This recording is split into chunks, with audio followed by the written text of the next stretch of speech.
오늘은 요한일서 2장 1절부터 12절 말씀입니다.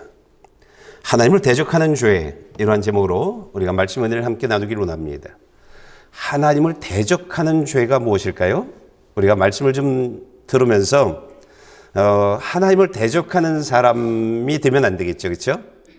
하나님을 대적하는 사람이 아니라 우리가 요한복음 2장에서 보았던 것처럼 가나 혼인잔치에서 하인들의 삶들처럼 하나님의 말씀에 순종함으로 말미암아 우리들의 삶에 하나님이 드러나는 예수님이 칭찬받는 그런 사람들이 되어져야 할 것입니다. 오늘 우리가 그런 삶을 어떻게 하면 살 수 있는지 우리가 좀 말씀을 좀 읽어보겠습니다. 1절, 2절 말씀을 좀 저하고 교독하시겠습니다. 내 자녀들이여, 내가 이 편지를 여러분에게 쓰는 것은 여러분이 죄를 짓지 않도록 하려는 것입니다. 그러나 만일 누가 죄를 짓더라도 아버지 앞에서 변호해 주시는 분이 계시는데 그분은 곧 의로신 예수 그리스도이십니다. 그분은 우리 죄를 대속하는 화목 제물이십니다. 그리고 우리 죄뿐 아니라 온 세상의 죄를 위한 제물이십니다. 하나님은요, 저와 여러분들이 죄를 짓는 삶을 원치 않습니다. 그러니까 하나님께 죄 짓는 사람 되어지는 것을 원치 않습니다. 죄 짓는 사람들을 가만히 보면 어떨 때 죄를 짓냐면 우리가 예수를 믿는 사람들이잖아요. 내가 주인 될 때 죄를 짓습니다. 육이 주인 될 때 죄를 짓습니다. 그러니까 내가 주인 되고 육이 주인 되어지면 우리가 죄를 짓는데 내 삶에 이 지체들이 주인의 자리를 육에 뺏기고 또는 나에게 뺏길 때 우리는 항상 죄를 짓습니다. 여러분, 내 심령에 성령님이 주인 되어지는, 예수가 주인 되어지는 그런 사람이 되어져야 합니다. 우리가 이렇게 성령의 주인 되어져서 성령을 따라 살아가는 그런 삶을 살아가면 우리는 절대 하나님께 죄를 짓지 않습니다. 하나님께 실망드리는 이러한 일들을 하지 않게 되어지고요. 우리가 죄를 짓지 말라고 하는데 죄를 짓게 되어지면 항상 어떤 일들을 하게 되어지냐면 나의 미래를 어둡게 만듭니다. 나의 미래를 하나님의 심판으로 말미암아 내 삶을 힘들게 만듭니다.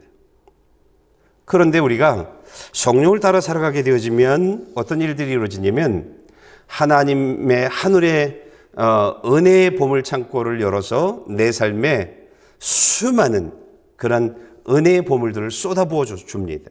그러니까 우리가 내 삶의 주인이 누구냐에 따라서 내가 웃기도 하고 울기도 하고 내가 슬퍼하기도 하고 하나님께 감사하기도 하고 하나님께 찬양 돌리기도 하는 이러한 삶들이 결정되어지는 것입니다. 그러니까 우리가 예수를 믿으면서 내가 주인 되어지는, 육이 주인 되어지는 그런 삶을 살게 되어지면 안 됩니다. 그래서 하나님이 저와 여러분들로 하여금 죄 짓지 않기를 원한다, 이렇게 말하고 있는 것입니다. 우리가 하나님께 죄를 짓는 삶, 이러면 우리가 어떤 생각을 하게 되어지냐면 우상을 섬기는 것, 그리고 하나님의 말씀에 불순종하는 것, 이런 것을 우리가 죄 짓는 삶이라 생각하는데 맞아요. 이런 것이 죄 짓는 삶이 맞아요. 그런데 우리가 일상에서 정말 수없이 많은 짓는 죄들이 있습니다. 그것이 무엇이냐면 내가 기준 되어져서 다른 사람들을 판단하고 평가하고 정죄하는 겁니다. 그런가 하면 내 마음에 들지 않는 사람들이 있어요. 그 사람은 무엇을 하든 육이 주인 되어지면요 다 마음에 안 들어요. 그러면 정죄합니다. 미워합니다. 아무리 잘해도요 그렇게 되어집니다. 그래서 우리가 내 마음에서 그런 일들이 벌어지게 되어지면 사람들한테 이야기할 때요 안 좋은 이야기를 합니다. 저 사람 저래, 저 사람 저래, 저 사람 저래, 이런 안 좋은 얘기를 합니다. 이게 죄입니다. 그러니까 이 모든 일들이 육이 주인 되어질 때, 내가 주인 되어질 때 이루어지는 일들입니다. 우리가 유기주인 되어지면 이런 삶들이 이루어지는데, 여러분 우리는요, 내가 주인 되고 유기주인 되어지면 이런 생각들, 내가 남을 정죄하고 판단하고 하는 이 모든 생각들이 아무렇지 않게 생각이 듭니다.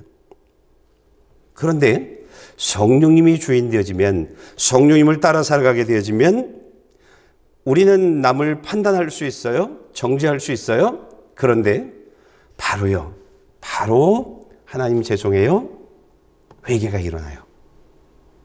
그리고 아파요. 육이 아픈 게 아니라 영이 아파요. 마음이 아파요. 이런 일들이 이루어져요. 우리가 육이 주인 되어져서 남을 정죄하고 판단하게 되어지면 그 마음을 이렇게 가만히 들여다보면 그 마음에는 사랑이 없어요. 하나님의 사랑이 없어요. 거기엔 용서가 없어요. 그러니까 유기주인 되어지는 사람들이 다른 사람들 이야기를 이렇게 하잖아요. 그 다른 사람한테 이야기하는 그 언어를 보면 그 말의 내용 속에 하나님이 없어요. 하나님이 없어요. 그저 미움만 있어요. 미움, 불평, 이런 것만 가득해요. 우리가 유기주인 되어지면, 주인의 자리를 나에게 뺏겨버리면, 예수가 주인 된 삶에서 나 자신에게 뺏겨버리면 가장 무서운 것이 무엇이냐면, 내가 분명히 죄된 말들을 하고 있음에도 불구하고 내가 죄된 말을 하고 있다는 것을 몰라요. 그리고 하나님을 두려워하지 않아요. 하나님을 두려워하지 않아요. 이게 가장 심각한 일들이에요. 우리가 하나님을 두려워해야 돼요. 왜냐하면 우리 사람들을 두려워하는데, 하나님을 두려워하는 이유가 무엇이냐면 내가 생각하는 대로 그 생각을 다 듣고 계세요. 내가 다른 사람들이 말하는 내용들을 다 듣고 계세요. 그리고 하나님은요, 내가 말한 대로 나의 내일에, 나의 미래에 말한 것들 심어주세요. 하나님의 심판을 나의 미래에 심어주세요. 그렇기 때문에 우리가 하나님을 두려워해야 하는 거예요. 사람들은 속일 수 있어요. 하나님은 속일 수 없어요. 그러니까 내가 하는 말들이 전부 나의 미래에 내가 만날 내용들이에요. 그러니까 우리가 2025년도를 행복하게 살고 싶다? 그러면 이제부터예요. 이제부터 하나님이 기뻐하지 않는 생각은 하면 안 돼요. 하나님이 싫어하는 말들 하면 안 돼요. 하나님의 은혜를 받은 사람들만 할 수 있는 그런 이야기들, 사랑, 용서, 이해, 이런 것들이요. 이런 것들을 해야 되는 거예요. 그러면 살아계신 하나님, 우리가 잃어버리면 안 되는 것이 살아계신 하나님이에요. 전능하신 하나님이에요. 우리가 살아계신 하나님을 믿는 사람들이 살아갈 삶들이 그런 것이에요. 그러니까 하나님을 상대하는 사람들은 우리가 오늘의 생각을 참 잘해야 돼요. 오늘의 말을 참 잘해야 돼요. 다른 사람들한테 하는 그 모든 내용들도요. 그렇게 되어져야 내 삶에 만나는 거예요. 그 모든 일들을 만나는 거예요. 자, 1절, 2절 말씀 좀 여러분이 좀 다시 한번 읽어줘 볼래요? 내 자녀들이여, 내가 이 편지를 여러분에게 쓰는 것은 여러분이 죄를 짓지 않도록 하려는 것입니다. 그러나 만일 누가 죄를 짓더라도 아버지 앞에서 변호해 주시는 분이 계시는데 그분은 곧 의로우신 예수 그리스도이십니다. 그분은 우리 죄를 대속하는 화목 제물이십니다. 그리고 우리 죄뿐 아니라 온 세상의 죄를 위한 제물이십니다. 우리가 그리스도이신 예수를 믿는, 그러니까 그리스도 예수의 십자가의 복음, 부활의 복음을 믿는 사람들에겐 예수님이 하나님 앞에서 어떤 일들을 해주시냐면 변호해 주세요. 우리가 지었던 그 모든 죄들이요, 그 죄에 관해서 변호해 주시는데 어떻게 변호해 주시냐면 예수 십자가의 피로 변호해 주세요. 그 죄 용서해 줬어요. 그 죄 이렇게 씻겨줬어요. 변호해 주세요. 우리가 이거 알아야 돼요. 예수님이 내 모든 죄를 변호해 주신다. 그런데 무엇으로? 예수의 피로. 이걸 이제 우리가 알면 돼요. 이렇게 변호를 받고 있는, 예수의 피로 변호를 받고 있는 사람들, 저와 여러분들이 해야 할 일이 있어요. 변호만 받으면 안 돼요. 해야 할 일이 있어요. 그 내용들이 무엇인지 3절부터 5절 말씀을 좀 저와 함께 읽어보겠습니다.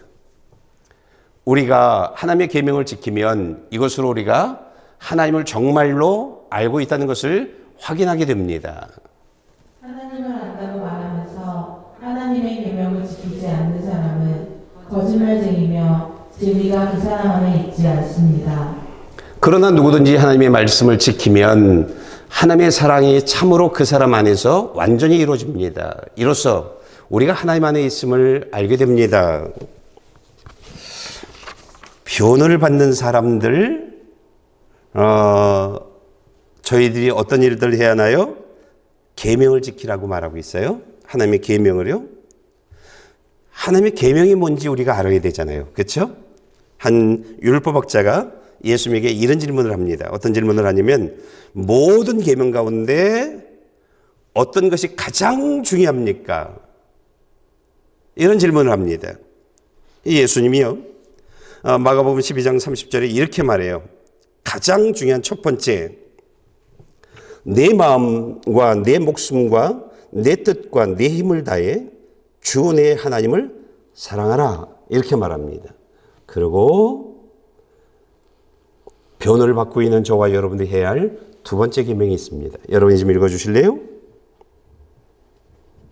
두 번째로 중요한 계명은 이것이다. 내 이웃을 내 몸과 같이 사랑하라 하는 것이다. 이것보다 더 중요한 계명은 없다. 예. 여러분의 이웃이 누군가요? 여러분이 만나는 사람들이, 그렇죠? 여러분의 배우자는 이웃이 아닌가요? 여러분 배우자도 이웃이에요. 그렇죠? 자녀들은요? 자녀들도 이웃이에요.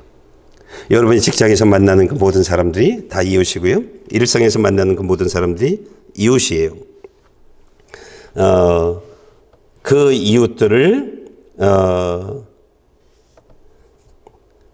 내 몸과 같이 사랑하라 이렇게 말하고 있습니다. 그러면서 요한일서 4장 20절 말씀 좀 읽어주실래요? 만일 누구든지 하나님을 사랑한다고 하면서 자기 형제를 미워한다면 그는 거짓말쟁이입니다. 보이는 자기 형제를 사랑하지 않는 사람이 보이지 않는 하나님을 사랑할 수 없습니다.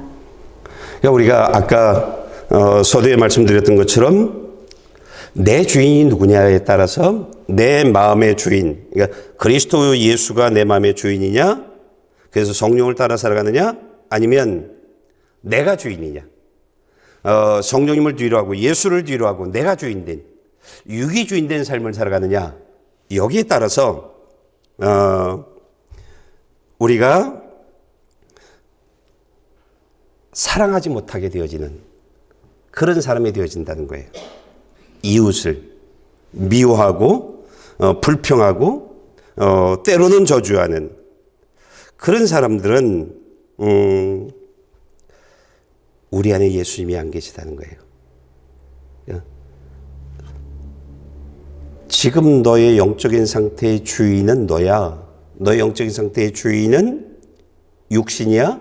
이것을 묶어서 너 지금 사탄 따라가고 있어. 이 얘기인 거예요. 예. 그러니까 사탄은 사랑이 없어요. 그러나 예수님은, 하나님은 사랑이시죠. 우리가 말씀을 따라 살아가지 않으면 하나님이 사랑하라고 얘기하는데 그 하나님을 대적해요. 육이 주인 되어지면 그래요. 대적해요. 내가 주인 되어지면 진리의 말씀을 거부해요. 성령님이 사랑하고 용서하라고 얘기해도 난 언제까지 손해보면 살라고, 언제까지 내가 이런 피해를 보면서 사냐고. 그러면서 대적해요. 그리고 내가 주인된, 육이 주인된 그런 삶을 살아가요. 오늘 주님이 저와 여러분들에게 하시는 말씀이 있어요. 6절 말씀 좀 읽어주실래요? 누구든지 하나님 안에서 살아간다면 그리스도께서 행하신 것과 같이 자신도 그렇게 행해야 합니다. 우리가 하나님 안에 살아간다면, 그렇죠? 하나님 안에 살아간다면 내가 십자가에서 못 박혀 죽으신 그리스도 예수에 속한 사람이라면 저희들이 해야 할 일이 있다는 거예요. 그것이 무엇이냐면 그리스도께서 행하신 것 같이 너희도 그렇게 행해야 한다는 거예요. 여러분, 예수님이 어떤 일들을 어떻게 행하셨냐요?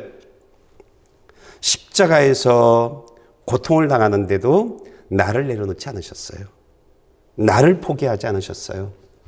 나를 사랑하셨기 때문이에요. 이처럼의 사랑이에요. 예, 자신의 목숨이 끊어지는 그 순간까지도 예수님은요, 우리를 놓지 않으셨어요. 노면 지옥 가는 거거든요. 나 살려고 노면 지옥 가는 거거든요. 영원히. 죄 문제는 영원히 해결할 수 없는 거거든요. 그래서 예수님이 그 모진 고통과 고난의 현장 속에서도 우리를 사랑하신 거예요. 너희가 그것을 안다면, 예수의 십자가의 복음을 너희가 믿는다면 너희도 그렇게 하라는 거예요. 누구에게? 내 이웃에게. 내 이웃에게 하라는 거예요. 그것이 말씀을 따라 살아가는 사람의 삶이고 예수가 있는 사람들의 삶이라는 거예요. 하나님의 생명이 있는 사람들의 삶이라고 우리들에게 말하고 있는 것이에요. 그러면서 10절과 11절 말씀이 있는데 10절 말씀 좀 읽어주실래요? 자기 형제를 사랑하는 사람은 빛 가운데 거하고 그 사람 안에는 그를 넘어뜨릴 장애물이 없습니다. 예, 여러분, 내가 사랑한다는 것은요, 예수님처럼은 아니지만 예수님은 자신이 죽으면서까지 사랑하셨잖아요. 사랑한다는 것은 내가 피해가 있어요. 피해가 있어요. 손해가 있어요. 아픔이 있어요. 희망이 없는 것처럼 보여요. 그럼에도 불구하고 내가 사랑한다면, 내가 사랑한다면, 그러면 너의 2025년도는 어둠의 삶들이 없을 거라는 거예요. 너의 2025년도에는 눈물이나 속상함이 없을 거라는 거예요. 뭐라고 얘기하고 있어요?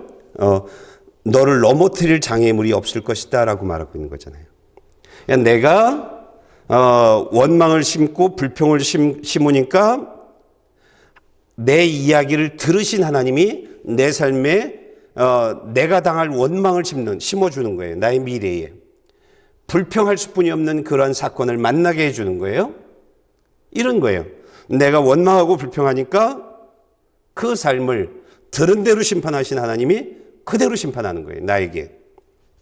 그러나 내가 그럼에도 불구하고 내가 사랑하고 이해하고 용서하고 안아주고 품어주고 사랑한다고 말하고 그렇게 되어질 때 내 앞에 넘어져 있는 그 모든 장애물들을 다 쳐주겠다는 거예요.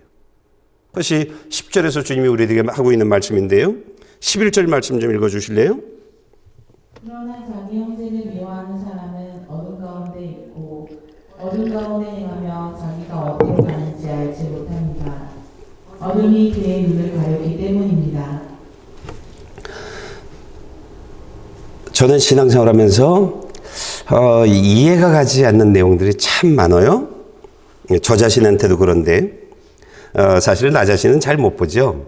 다른 분들만 주로 이제 보게 되어지는데, 내가 주인 되잖아요. 육신이 주인 되잖아요. 그러면 내가 지금 죄를 짓고 있는 말들을 하고 있는지, 내가 죄된 삶을 살아가고 있는지 몰라요. 참 희한해요. 몰라요. 왜 저거 모르지? 근데 몰라요. 하나님의 말씀을 못 들어요. 생명의 말씀을 못 들어요.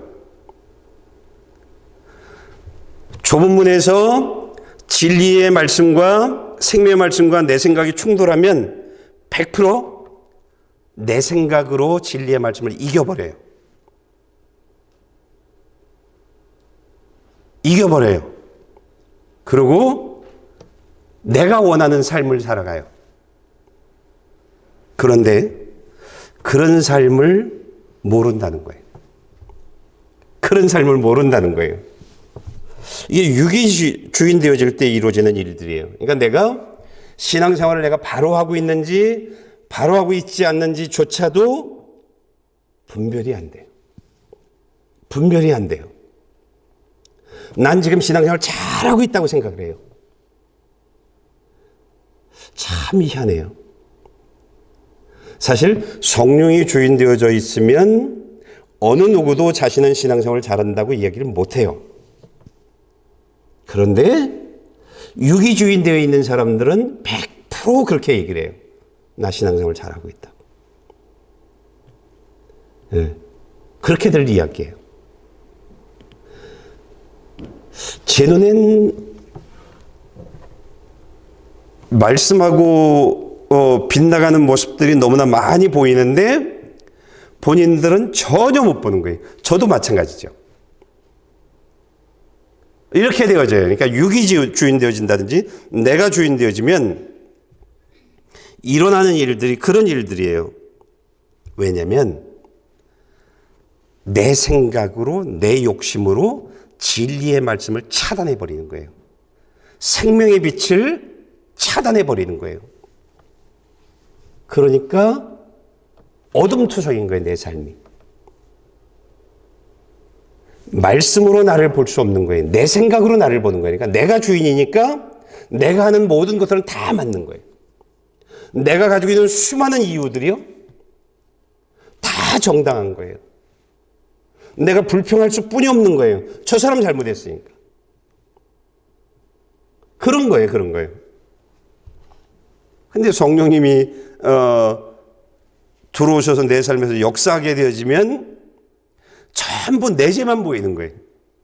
저 사람 잘못 있어. 근데 그 죄보다 내 죄가 더 커. 이런 내 죄만 보이는 거예요.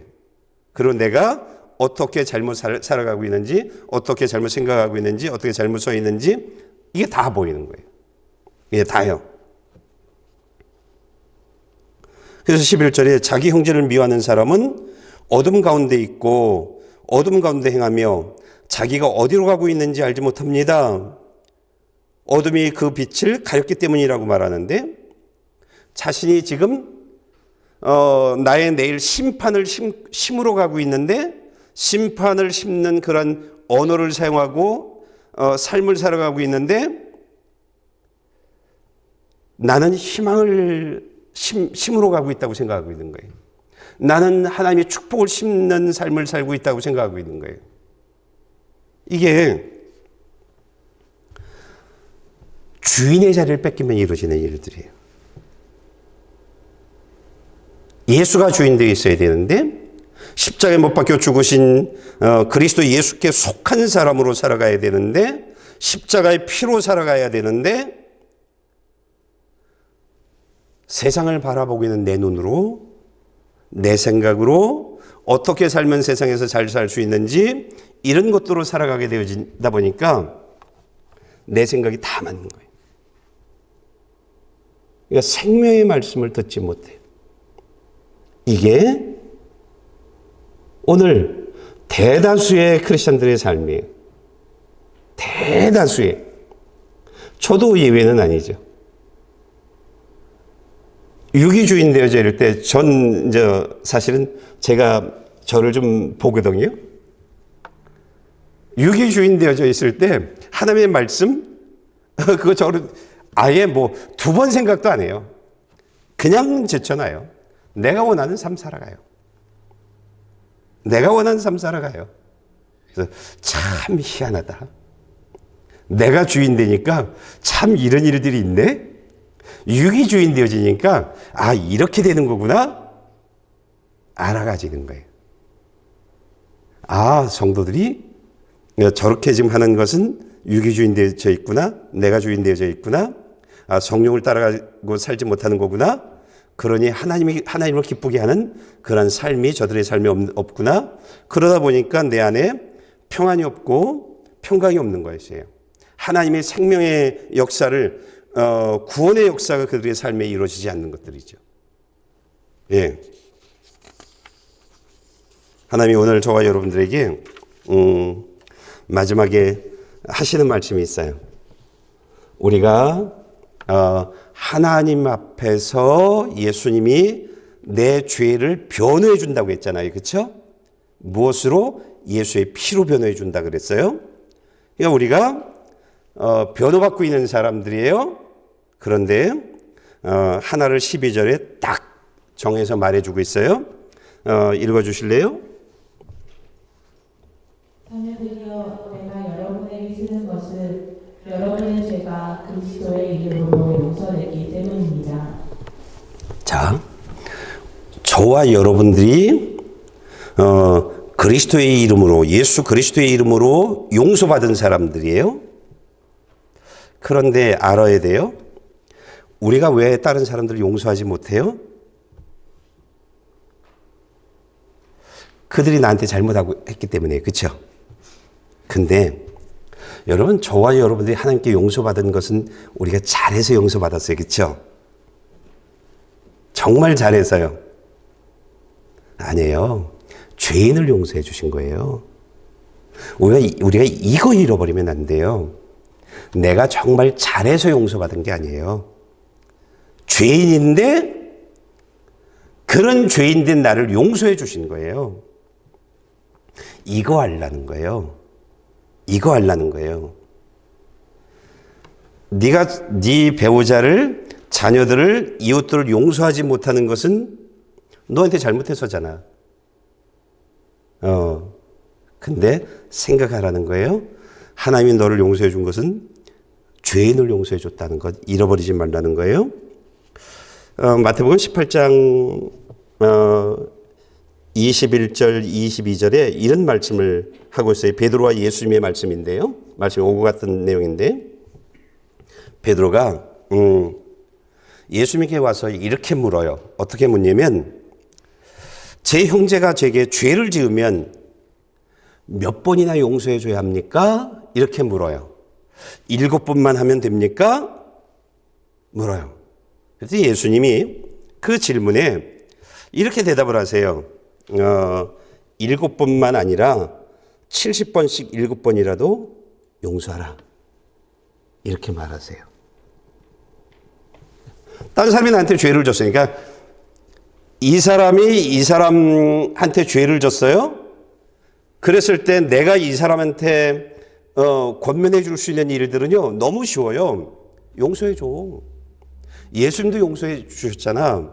우린 이렇게 할 수 있어요. 근데 문제는 이 사람이 나한테 죄를 졌어요. 이때 문제가 되어지는 거예요. 그렇죠? 다른 사람들 이야기는 용서해 주라고 얘기하는데 나한테 죄를 졌는데 그것도 정말 속상한 죄를 졌어요. 그럴 때 우리는 용서하지 못하죠. 미워하죠. 그리고 투덜하죠. 불평하죠. 우린 그러죠. 근데 그러지 말라는 거예요. 너 용서받은 사람이야. 하나님으로부터. 하나님이 네 죄를 너 지옥 갈 죄를 진 사람이야. 그런데 지옥 갈 사람을 하나님이 용서해 줬어. 이거 알라는 거예요. 그러면서 저희들에게 하신 말씀이 있는데 예수님이 이제 예를 들면서 이제 하신 말씀이에요. 23절부터 우리가 좀 읽어볼까요? 그러므로 하늘나라는 마치 자기 종들과 빚을 결산하려는 왕과 같다. 왕이 결산을 시작하자 1만 달란트 빚진 사람이 왕 앞에 나오게 됐다. 그런데 그는 빚값을 돈이 없었기 때문에 주인은 그 종에게 그 자신과 아내와 자녀와 전 재산을 팔아 갚도록 명령했다. 그랬더니 종이 그 앞에 무릎을 꿇고 간청했다. 조금만 참아주시면 모두 갚아드리겠습니다. 주인은 그 종을 불쌍히 여겨 그를 놓아주고 빚을 없애주었다.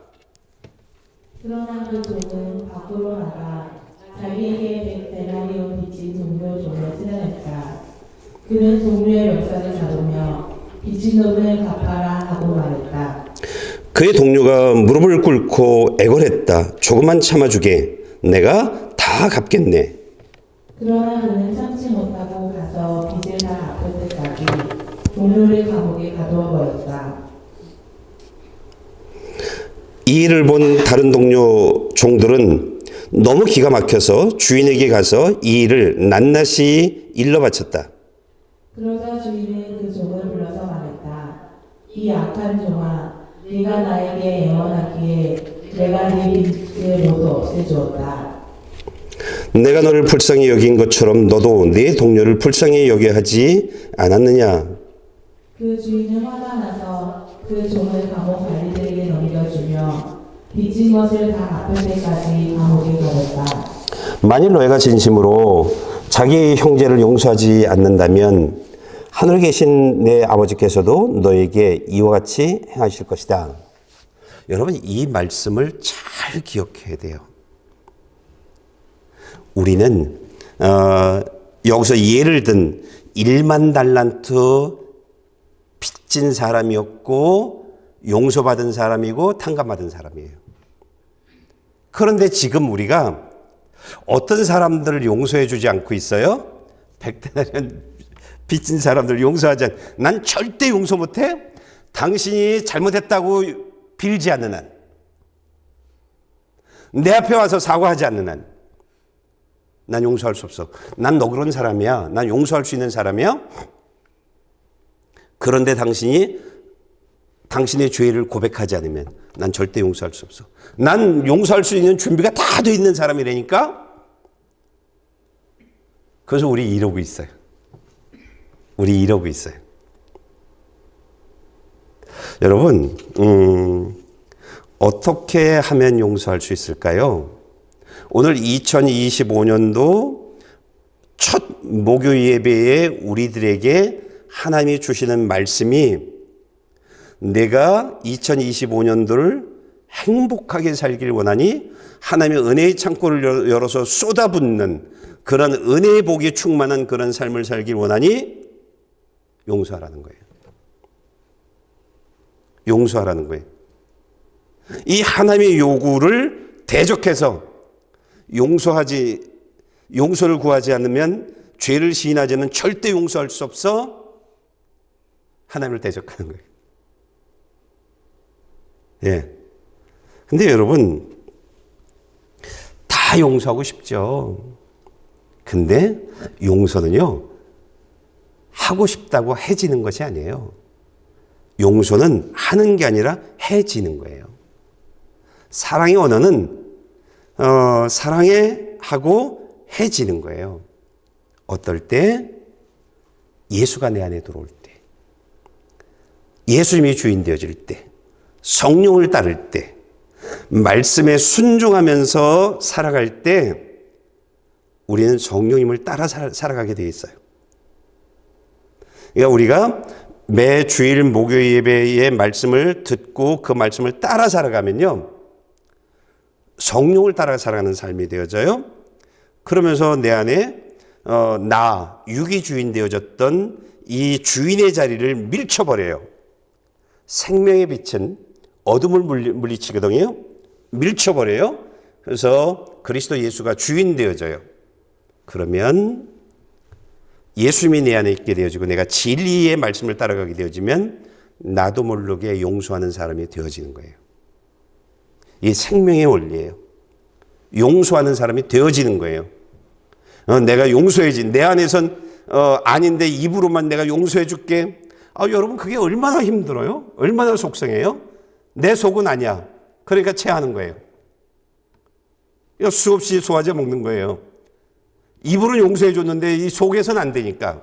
근데요, 성령이 주인 되어져 있으면 용서가 되어지는 거예요. 어떤 것도요, 용서가 되어지는 거예요. 그리고 사랑에 이래지는 거예요. 이래지는 거예요.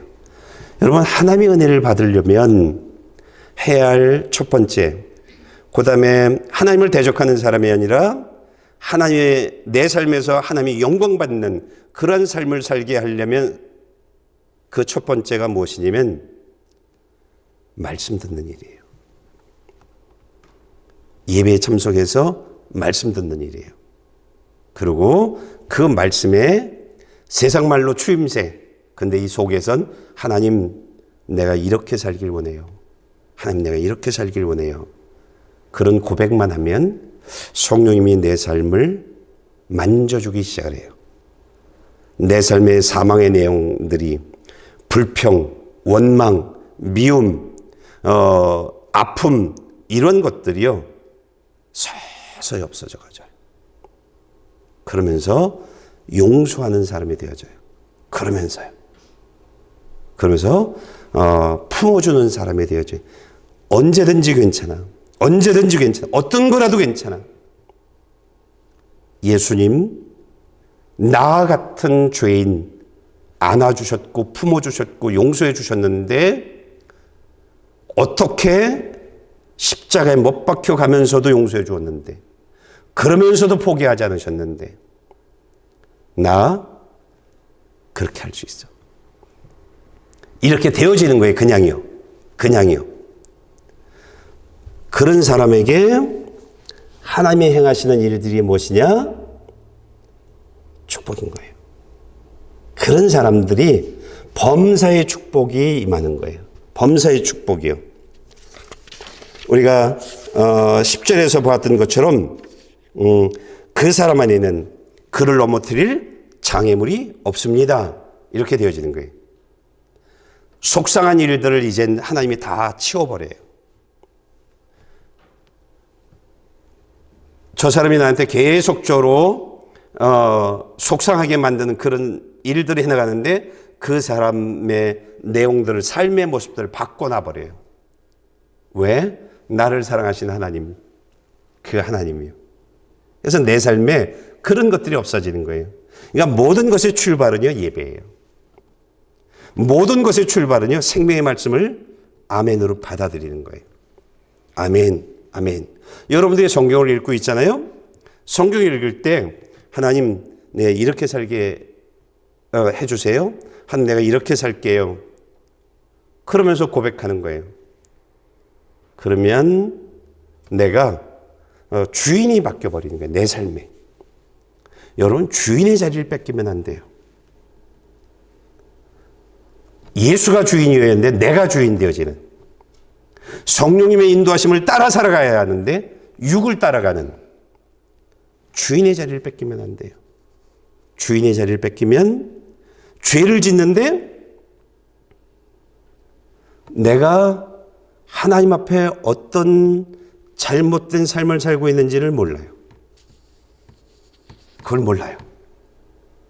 볼 수 있어야 되는 거예요. 우리가 성막 안에 깜깜해요. 그렇죠? 성소와 지성소에 있는 성소 안은 깜깜해요. 근데 성령의 불이 탁 켜져 있잖아요.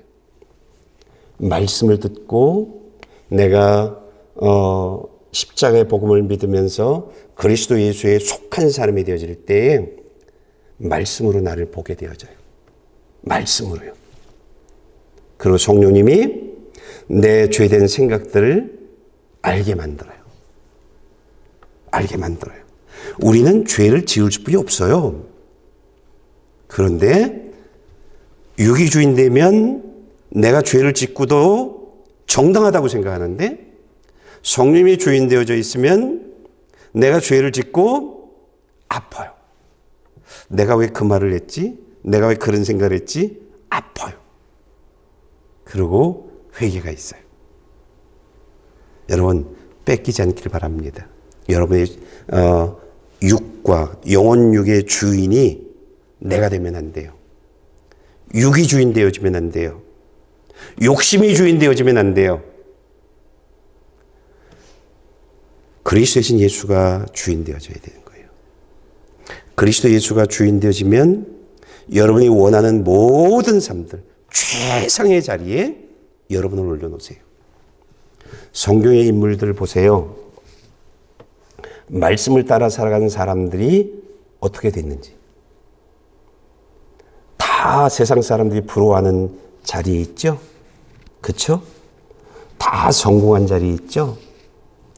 신약에 왔더니 어부였던 베드로가 무리를 걷는 기적의 주인공이 되어지기도 하죠. 이런 거예요. 말씀을 따라 살아가면 여러분이 원하는 자리, 원하는 삶하고는 비교할 수 없는 그 자리에 올려놓으세요. 요셉을 보았더니 형들한테 미움을 받았던 사람이에요. 그래서 팔려갔어요. 종의 자리로 갔어요. 그런데 형들이 상상하지도 못했던 자리에 있는 요셉을 보잖아요. 그렇죠? 이집트에서 가장 높은 자리에 하나님이 딱 세워놓잖아요. 하나님하고 나와의 관계를 바로 세워놨더니 하나님이 내 삶의 주인입니다라고 했더니 육이 주인 되려고 요셉의 삶에 하나님이 주인이잖아요. 그렇죠? 근데 여기에 항상 하나님이 주인 된 사람에게 항상 사탄이 침범하려고 하는 것이 뭐냐면 육이 주인 되게 하는 일들의 침범이에요. 그래서 보디발의 아내를 탁 집어넣는 거예요.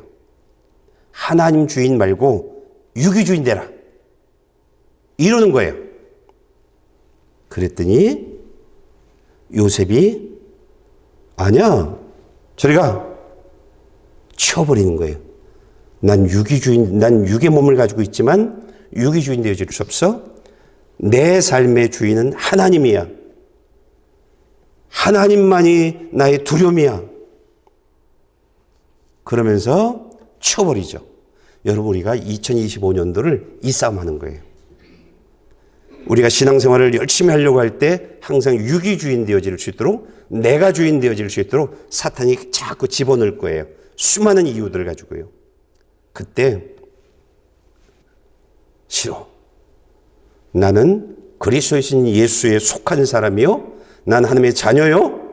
난 성령을 따라 살아가는 사람이다. 그리고 내가 가장 두려워하는 것은 사람이 아니고 못 사는 것들이 아니라 하나님이 가장 두렵다. 그러면서 하나님을 바라보며 살아가는 거예요. 그럴 때 저와 여러분들 2025년도는요. 정말 늘 기쁨과 감사와 행복으로 충만한 여러분들이 되어질 것입니다. 이런 일에 승리하는, 이런 삶을 살아가는 저와 여러분들 되어지길 축복합니다. 기도하시겠습니다.